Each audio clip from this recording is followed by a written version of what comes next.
Hey trumpeters, it's Mr. Lenz here. Congratulations on your first band lesson. Man, it was so much fun hearing the first notes for the first time. I wanted to provide a few reminders for you as you're practicing this week on some of the things we talked about.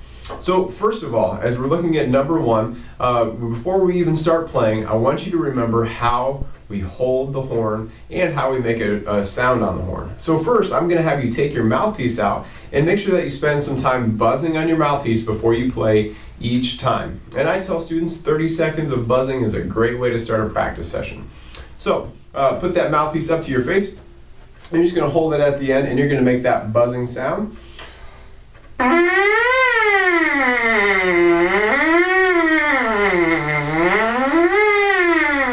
Just going up and down. And again, if you can do that for 30 seconds, you'll have to take a breath and keep going to fill that much time, but that's a great way to start your practice. After you've spent time buzzing, you're going to put that mouthpiece back in your horn.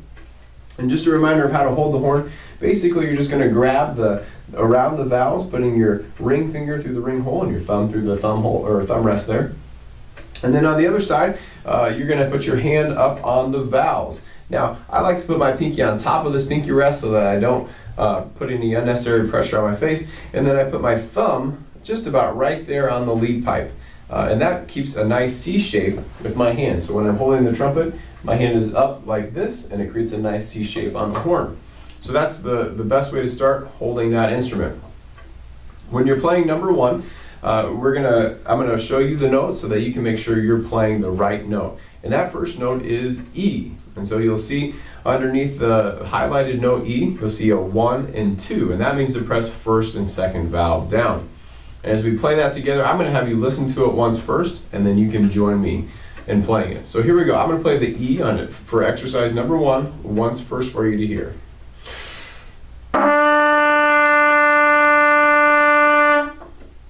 That's your first note. How about you try it with me? Here we go.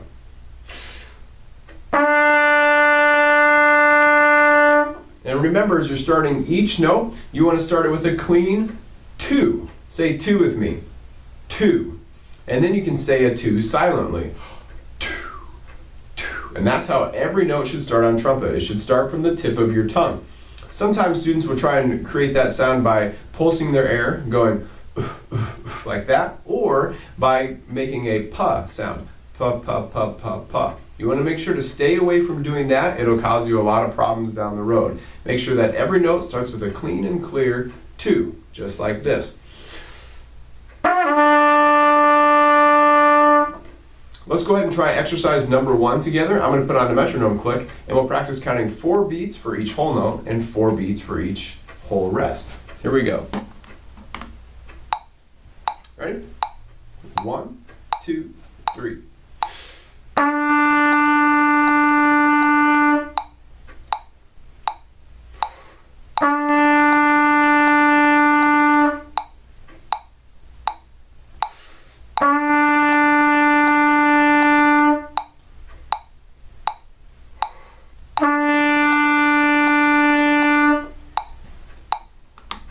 There you go. Good work. Now let's move down the page to your D. And when you're practicing at home, it's okay to spend a lot more time on that first note, making sure you get that to settle in really nicely before you move on. Now, the D. Let me play it for you once, using the same thing, starting with a clean 2 on each note. Listen to it first. All right, now you go ahead and try and play it along with me. Ready?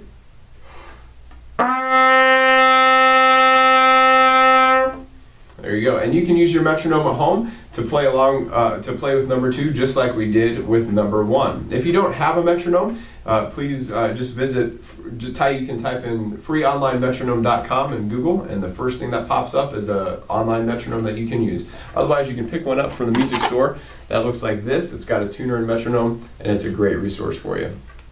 Finally, the last note that we're going to be using on these first 2 pages is a C.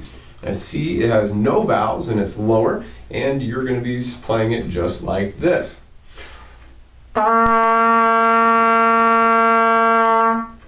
Go ahead and try and play along with me. Make sure that your note matches my sound.